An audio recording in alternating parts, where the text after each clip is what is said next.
नमस्कार दोस्तों, हम फिर से लेकर आ चुके हैं आप लोगों के लिए शाम की सभी ताजा और बड़ी खबरें।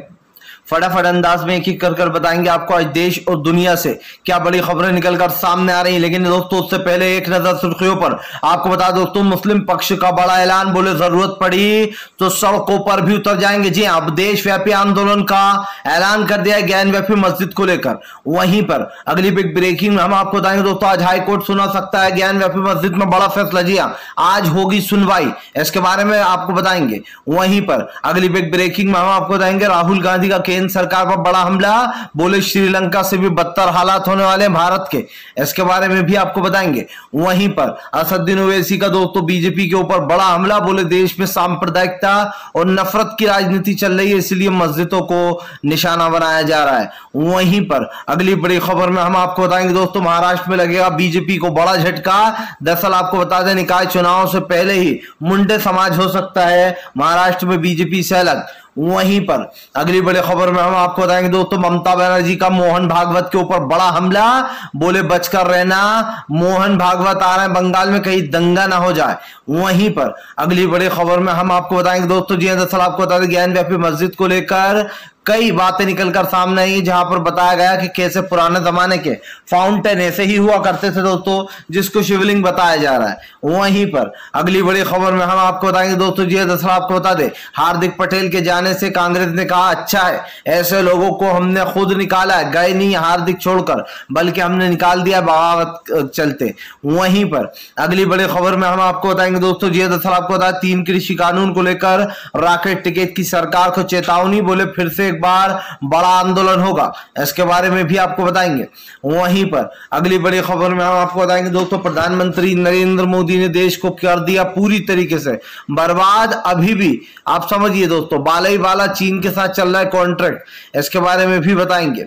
तो सारी खबरें फटाफट अंदाज में देंगे, एक एक कर देंगे। फिलहाल खैर चलिए बढ़ते हैं सबसे पहली और सबसे बड़ी खबर की ओर। दरअसल दोस्तों आपको बता दें, मुस्लिम समुदाय का ऐलान, बोले जरूरत पड़ी तो अब देशव्यापी आंदोलन करेंगे।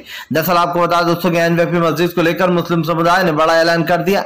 उनका कहना है कि फिलहाल आज देश में नफरत फैलाई जा रही है और ऐसे में हम ये बर्दाश्त नहीं कर सकते कि लगातार मुसलमानों के धर्म स्थल को निशाना बनाया जा रहा है। आपको बता दें, मुस्लिम पक्ष का कहना है कि जानबूझकर मस्जिदों को निशाना बनाकर मस्जिदों पर कार्रवाइयां की जा रही हैं। इसी के साथ साथ अब मुस्लिम पक्ष ने यह भी कहा है कि अब बहुत हो गया, अगर जरूरत पड़ी तो हम सड़कों पर भी उतरेंगे और देशव्यापी आंदोलन कर मथुरा शाही ईदगाह और ज्ञानव्यापी मस्जिद के बारे में लोगों को बताएंगे। दरअसल दोस्तों आपको बता दें, ज्ञानव्यापी मस्जिद मामला जब से निकलकर सामने आया तब से मुस्लिम समुदाय काफी नाराज चल रहा है। यह भी बात सच है दोस्तों कि मुसलमानों ने अपनी एक मस्जिद पहले ही खो दी, जो कि बाबरी मस्जिद काफी पुरानी थी, वहां पर मस्जिद ही थी और इस बात को कोई झुठला नहीं सकता है। वहां पर बाकायदा मूर्तियां रख दी गई थी राजीव गांधी के समय में, जब गेट खोल दिया गया था, जब मूर्तियां रख दी गई तो फिर से उस गेट को लगा दिया गया। लेकिन दोस्तों सवाल ये उठता है कि ठीक है, बाबरी मस्जिद में मुस्लिमों ने भाईचारा दिखाया और उस मुद्दे को सुप्रीम कोर्ट के बाद नहीं उठाया, लेकिन फिर से अब एक मस्जिद का वही इतिहास दोहराने की कोशिश की जा रही है।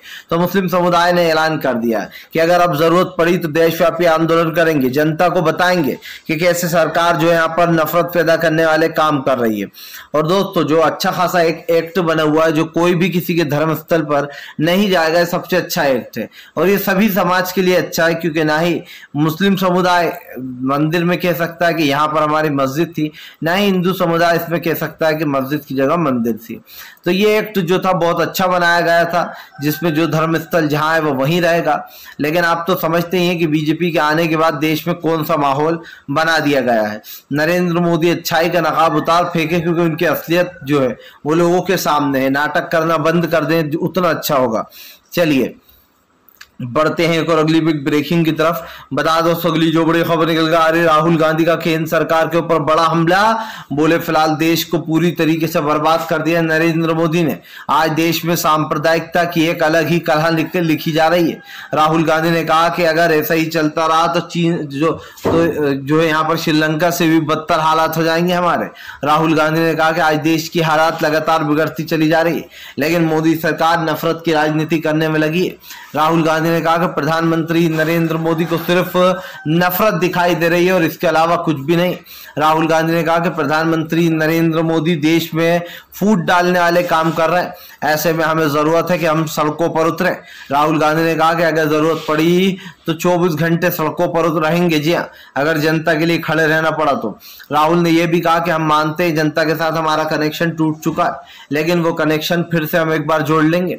राहुल ने कहा कि आज देश में बढ़ती महंगाई, बेरोजगारी सबसे बड़ा मुद्दा है, लेकिन सरकार देश में सांप्रदायिकता का रंग देकर इन मुद्दों को गायब कर रही है। दरअसल दोस्तों, जब भी इन मुद्दों पर बात होने लगती है, जब भी डिबेटें होने लगती है महंगाई पर, लोगों का गुस्सा फूटने लगता है, तब मोदी सरकार को एक ऐसा कांड करवा देती है जिससे कि सारा जो दिमाग और सारा जो सोच है दोस्तों लोगों की, वो मंदिर मस्जिद की तरफ कन्वर्ट हो जाती है।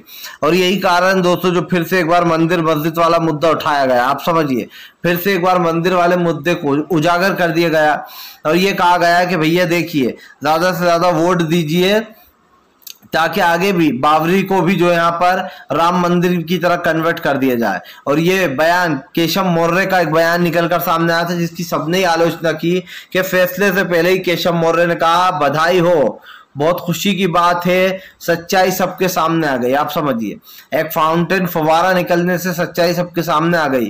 केशव मौर्य क्या खाते क्या है दोस्तों, ये सबसे बड़ा सवाल है कि वो एक अच्छे खासे पद पर बैठे हुए हैं, एक नेता है, समझिए, बीजेपी के बड़े पद पर बैठे हुए, डिप्टी सीएम है, और उसके बावजूद इस तरीके का बयान देना कि जो यहाँ पर सच्चाई सबके सामने आ गई, मतलब ये तो खुद ही पक्ष का फैसलाकार बन रहा है। तो एक काम करो, फैसला भी सुना ही दो। तो दोस्तों आज जो ये हो रहा है और जो बीजेपी के नेता कर रहे हैं, इसके ऊपर सवाल तो उठेंगे। जाहिर सी बात है कि बाबरी मस्जिद हो या फिर दूसरी चीजें, राहुल गांधी ने जो बात कही है वो सोचने लायक है। चलिए बढ़ते हैं एक और अगली ब्रेकिंग की तरफ। बता दोस्तों अगली जो बड़ी खबर निकल कर आ रही, ममता बनर्जी का दोस्तों आरएसएस प्रमुख मोहन भागवत पर बड़ा हमला। बोले फिलहाल मोहन भागवत आ रहे हैं, सब लोग सतर्क रहना, कहीं दंगे ना फैल जाए। जी हाँ, दरअसल दोस्तों ममता बनर्जी ने मोहन भागवत के मजे ले लिए हैं, या फिर यूं कहते दोस्तों कि ममता बनर्जी फिर से एक बार सुर्खियों में आ गई हैं। दरअसल दोस्तों दीदी के बयान और दीदी के जो भाषण है वो हमेशा ही सुर्खियों में रहते हैं। ऐसे में दोस्तों एक बार फिर से ममता बनर्जी ने मोदी सरकार को मोहन भागवत को घेरने का काम किया है। ममता बनर्जी ने आरएसएस प्रमुख मोहन भागवत पर बड़ा हमला बोलते हुए कहा कि फिलहाल मोहन भागवत जब भी आते हैं दंगे फैल जाते हैं। बताया जा रहा है ममता बनर्जी ने अपनी पुलिस को अलर्ट कर दिया। दरअसल दोस्तों आपको बता दें, बीजेपी आरएसएस इन लोगों की बड़ी तमन्ना है कि बंगाल में किसी दिन इनकी सरकार हो, लेकिन अफसोस दोस्तों मुझे लगता है मोदी जी 2024 में सत्ता से बाहर चले जाएंगे, लेकिन ममता बनर्जी को जो उनका हराने का सपना था वो कभी पूरा नहीं हो पाएगा, हमेशा अधूरा ही रह जाएगा। और यही कारण जो मोदी सरकार बिन पानी बिन मछली की तरह तड़प रहा है। उन्होंने खुद ने अभी क्या कहा था दोस्तों, मैं याद दिलाऊं कि मैं तो किसी और मिट्टी का ही बना हूं। मुझे ये लोग सोचते हैं कि मैं डर जाऊंगा, थक जाऊंगा, लेकिन ये लोग जानते नहीं मैं किसी और ही मिट्टी का बना हूं। आप समझिए, अब कौन सी मिट्टी के बने मोदी जी, देश बर्बाद हो रहा है फिर भी चुपचाप बैठे, तो जरूर अलग ही मिट्टी के बने होंगे भैया। ऐसा प्रधानमंत्री अर्श पे नहीं मिलेगा आपको। पहली बार ऐसा प्रधानमंत्री देखा मैंने जो अपने लिए बड़ी बड़ी बातें करता है दोस्तों, बड़बोला प्रधानमंत्री, अपने बारे में बड़ी बड़ी बातें बोलना, अपनी ही तारीफ करना। ऐसा प्रधानमंत्री आपको कहीं नहीं मिलेगा जो पार्लियामेंट में एक फिल्म को प्रमोट कर दे। आप समझिए, इससे ज्यादा बेहतरीन प्रधानमंत्री आपको कहां मिल सकता है जो खुद की ही तारीफ करे, लेकिन अगर विकास की बात की जाए तो 0 बटा सन्नाटा। आप समझिए, आज जो देश की आर्थिक व्यवस्था बिगड़ती चली जा रही है, जो मीडिया के सामने निकलकर बातें सामने आ रही है, उससे तो यही पता चलता है कि केंद्र की मोदी सरकार पूरी तरीके से दोस्तों खत्म हो चुकी है, या फिर यूं कहते हैं कि केंद्र की मोदी सरकार के आने के बाद देश पूरा खत्म होने की कगार पर आ गया है। महंगाई चरम सीमा पर है, बेरोजगारी बढ़ती चली जा रही है और युवाओं को बहुत दिक्कत हो रही है फिलहाल। चलिए बढ़ते हैं एक और अगली ब्रेकिंग की तरफ। बता दोस्तों अगली जो बड़ी खबर निकल कर आ रही है आपको बता दोस्तों, ममता जी है दोस्तों, कंगना रनावत पहुंची काशी, जानबूझकर दोस्तों ज्ञान व्यापी आग में बाग लगाने। दरअसल दोस्तों आपको बता दे, ज्ञान व्यापी मामला चल रहा है काशी में। ऐसे में दोस्तों ममता जो कंगना रनावत है दोस्तों वो भी वहीं पर पहुंच गई। आपको बता दे कंगना राणावत ने कई बातें कही।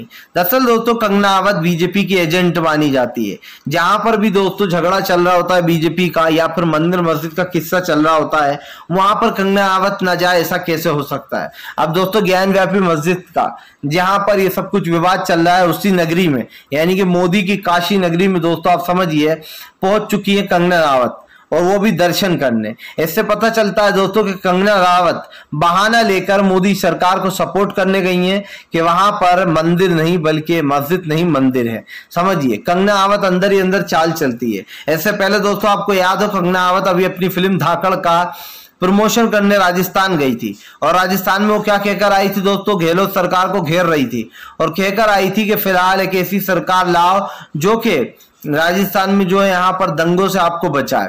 इससे दोस्तों ये साबित होता है कि कंगना राणावत बीजेपी की बी पार्टी बन चुकी है, वो बीजेपी के लिए ही काम करती है। और ये इस बात से साबित हुआ कि कल जिस तरीके से मैंने कंगना राणावत को काशी में देखा दोस्तों यात्रा करते दर्शन करते हुए, उस वक्त ही मुझे समझ में आ गया कि दरअसल कंगना राणावत बीजेपी का फायदा कराने के लिए पहुंची है। जब भी कहीं बीजेपी अड़ जाती है दोस्तों तो कंगना राणावत कहीं ना कहीं आ जाती है सामने।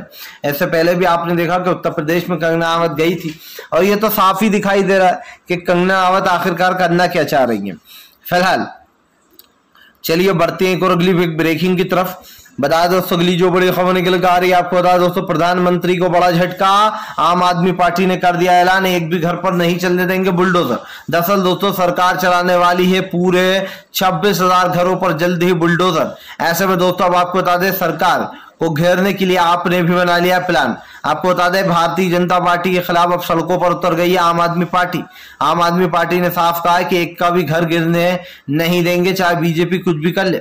आपको बता दें दोस्तों दिल्ली से दूर रहने वाली भारतीय जनता पार्टी कभी भी दिल्ली की जनता का विश्वास नहीं जीत पाई, या फिर यूं कहते कि दिल्ली की जनता ने कभी मोदी को वोट ही नहीं दिया। और यही कारण है दोस्तों जब एक बार फिर से भारतीय जनता पार्टी को बड़ा झटका लगता हुआ नजर आ रहा है। केजरीवाल ने पूरी तरीके से मोदी के खिलाफ मोर्चा खोल दिया। बोले अगर दिल्ली में किसी भी गरीब के घर पर बुलडोजर चलाया गया तो सबसे पहले हम ही खड़े हुए मिलेंगे। आपको बता दें दोस्तों बुलडोजर की कार्रवाई को लेकर हमेशा ही सवाल उठते रहते हैं, और एक बार फिर से सवाल उठ गए। और ये सवाल इसलिए भी उठ रहा है क्योंकि आप खुद ही देख रहे हैं कि बुलडोजर की जो कार्रवाई है वो किस तरीके से हो रही है। भारतीय जनता पार्टी दोस्तों देश के विकास की बात करती है, लेकिन आप समझिए विकास कहाँ है, कोई विकास दिखाई नहीं देता है। और यही कारण है जो बीजेपी के ऊपर लोगों का गुस्सा जमकर फूट रहा है, फूटना भी चाहिए। आज जो देश के हालात हो रहे हैं, जिस परिस्थितियों से गुजर रहा है, उसकी जिम्मेदार बाकायदा बीजेपी है। बीजेपी ने कई बार दोस्तों सांप्रदायिकता फैलाने की कोशिश की और कहीं ना कहीं हमेशा वो फेल हुई। आप समझिए बीजेपी को लग रहा है कि देश में ये नफरत फैलाकर वो आने वाले समय में भी सत्ता में आ जाएगी, लेकिन बीजेपी ये भूल गई है जब जनता की लाठी चलती है तो कोई धार्मिक चीज काम नहीं आती है। अगर मोदी सरकार गलतफहमी में कि अब तो हमने हिंदुत्व को बहुत फैला दिया, अब तो लोग हमें ही वोट करेंगे, कितनी गरीबी हो, बेरोजगारी हो, महंगाई हो, तो मोदी सरकार बहुत गलत जा रही है। क्योंकि दोस्तों इस देश में कोई भी चीज परमानेंट नहीं होती, सिर्फ प्लास्टिक को छोड़कर। चलिए बढ़ते हैं एक और अगली बिग ब्रेकिंग की तरफ।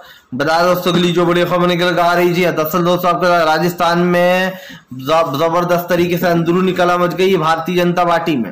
दरअसल दोस्तों आपको बता दें वसुंधरा राजे बगावत करती हुई नजर आने वाली है बीजेपी से। आपको बता दोस्तों बीजेपी का कुछ अलग ही प्लान नजर आ रहा है राजस्थान को लेकर। आप जानते हैं कि राजस्थान में अशोक गहलोत की सरकार है। ऐसे में दोस्तों अब की बार बीजेपी की पूरी कोशिश रहेगी कि वो राजस्थान को हासिल कर ले।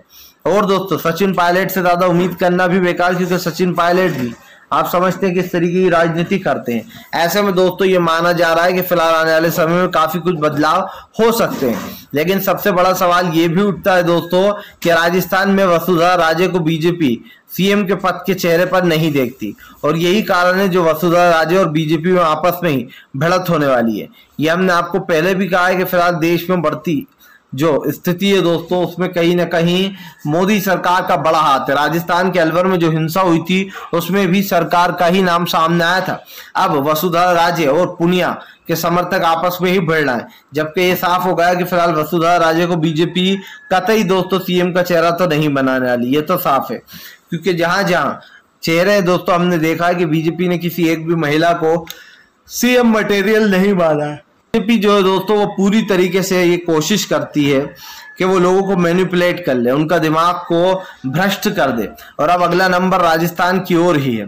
लेकिन अब की बार कांग्रेस के चिंतन शिविर से क्या माहौल बनता है, कांग्रेस कहाँ कहाँ जीतती है, ये सबसे बड़ा सवाल है। क्योंकि 2 राज्यों के चुनाव दोस्तों अभी हाल ही में आने वाले हैं और ये आप भी जानते हैं। ऐसे में दोस्तों लोग विधानसभा चुनाव के बाद जो लोकसभा चुनाव होंगे, लोकसभा चुनाव को लेकर भी एक अलग सी ही रणनीति बनाई जा रही है। ये तो साफ है कि फिलहाल दोस्तों लोकसभा चुनाव पर सभी की नजरें टिकी हैं, क्योंकि जो लोग बीजेपी से परेशान आ चुके हैं वो चाहते हैं कि फिलहाल सत्ता में अब लोकसभा में कांग्रेस आ जाए। क्योंकि फिलहाल जो देश में माहौल चल रहा है वो काफी खतरनाक भी है और इस माहौल से बचना भी चाहिए। चलिए बढ़ते हैं और अगली बिग ब्रेकिंग की तरफ। बता दो तो आज होगा बाबरी मस्जिद में अहम फैसला। आज सुप्रीम कोर्ट में चल रही है सुनवाई। दरअसल दोस्तों आपको बता दें अब तक सुप्रीम कोर्ट में बाबरी बोल रहा हूं दोस्तों कि ज्ञान-व्यापी मस्जिद की सुनवाई चल रही है। आपको बता चले दोस्तों ज्ञान-व्यापी मस्जिद को लेकर जमकर हंगामा मचा हुआ, जहां एक तरफ हिंदू पक्ष का ये दावा है कि फिलहाल वो पत्थर नहीं बल्कि शिवलिंग है, तो वहीं दूसरी तरफ मुसलमानों ने ये साबित कर दिया है कि फिलहाल वो एक फवारा है, फाउंटेन है। यही कारण दोस्तों जो भारतीय जनता पार्टी के खिलाफ अब सड़कों पर उतरने की भी बात बोल दी गई है। यही दूसरी तरफ आपको बता दें ये सिर्फ एक मुद्दा है जो कि 2024 तक है, क्योंकि जाहिर सी बात है अब इस मस्जिद को छीनना इनके बस की बात है नहीं। वहां पर नमाज भी होती है और दूसरी बात ये कि वहां से किसी भी हालात में वो मस्जिद को लिया नहीं जा सकता, क्योंकि वहां पर पहले से ही एक मंदिर है। बाकायदा काशी के खुद पंडित ने ये कहा है कि वो किसी भी तरीके से शिवलिंग है ही नहीं, क्योंकि दोस्तों शिवलिंग में छेद होते ही नहीं है, ये आप अच्छे से जानते हैं। और यही कारण है जो भारतीय जनता पार्टी को एक बड़ा झटका लगता हुआ नजर आ रहा है, क्योंकि मुसलमान लगातार वहां नमाज पढ़ रहे हैं। खुद सुप्रीम कोर्ट ने भी ये कहा कि नमाज को बंद नहीं किया जाएगा, नमाज होती रहेगी। यानी कि दोस्तों सिर्फ एक मुद्दा भुनाया गया है जो 2024 तक खींचना है और इसी के बल पर वोट लेने की तैयारी है। और यही कारण है जो आज सुप्रीम कोर्ट में इस मामले को लेकर सुनवाई भी होना है। यह मामला निलंबित पड़ा था, हालांकि इस पर कल सुनवाई हो जाती, लेकिन कल इस पर सुनवाई नहीं की गई। सबसे बड़ा सवाल यही है दोस्तों कि आज अंधभक्तों ने ज्ञान-व्यापी खुदवाई है, कल शाही ईदगाह की ओर बढ़ेंगे, परसों दोस्तों आप समझिए जो यहाँ पर दिल्ली की सबसे प्रसिद्ध मस्जिद की तरफ बढ़ेंगे। तो इससे दोस्तों कहीं ना कहीं कई सवाल उठ रहे हैं। इसलिए भी उठ रहा है क्योंकि सरकार जो राजनीति कर रही है उसके खिलाफ दोस्तों एक बड़ा सवाल उठता है कि क्या सरकार जो राजनीति कर रही है इस पर ये फिट बैठता है। क्योंकि 1991 का जो एक्ट है वो साफ साफ कहता है कि फिलहाल आप समझिए लोअर कोर्ट के पास कहीं से ये पावर नहीं थी कि वो वीडियोग्राफी का वो दे दे। लेकिन जैसे कि मैंने आपको पहले भी कहा कि सरकार भारतीय जनता पार्टी की है, वो कोई भी कानून बना सकती है, कोई भी कानून चेंज कर सकती है। आप लिख के ले लीजिए आज सुप्रीम कोर्ट में पूरी कोशिश करेगा हिंदू पक्ष कि किसी तरीके से वो ये साबित कर दे कि ये जो 1991 का जो एक्ट है दोस्तों जो नरसिम्हा राव की सरकार में बना था ताकि जो धर्मस्थल जाए वो वहीं रहे, इस एक्ट को झुटलाने की कोशिश करेगा हिंदू पक्ष का वकील। और ज्यादातर वो यही साबित करने की कोशिश करेगा कि ये एक्ट इस पर लागू नहीं होता। लेकिन मैं ये उम्मीद करता हूं दोस्तों कि सुप्रीम कोर्ट को एक ऐतिहासिक फैसला लेते हुए इस केस को यहीं बंद करना चाहिए।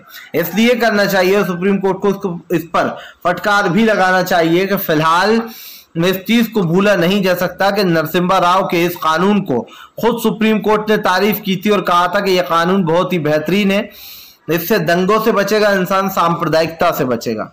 चलिए बढ़ते हैं और अगली बिग ब्रेकिंग की तरफ। बता दोस्तों अगली जो बड़ी खबर निकल कर आ रही है आपको बता दोस्तों, ये लोग व्हाट्सएप यूनिवर्सिटी से लेते हैं ज्ञान, ये लोग हैं अनपढ़ जियां। ओवैसी का बीजेपी और दोस्तों संघ के लोगों पर बड़ा हमला।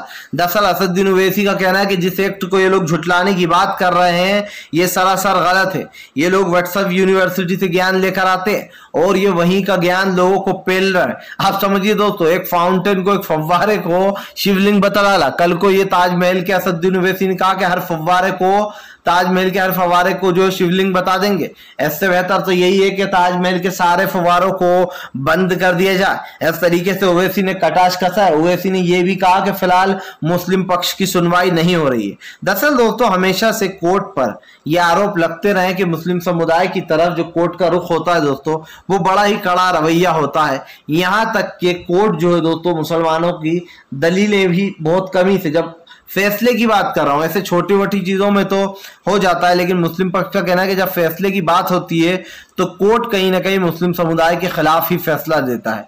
फिलहाल आपको इसमें क्या लगता है, क्या मुस्लिम पक्ष का कहना बिल्कुल सही है? वीडियो अगर अच्छा लगे तो लाइक करें, चैनल को जरूर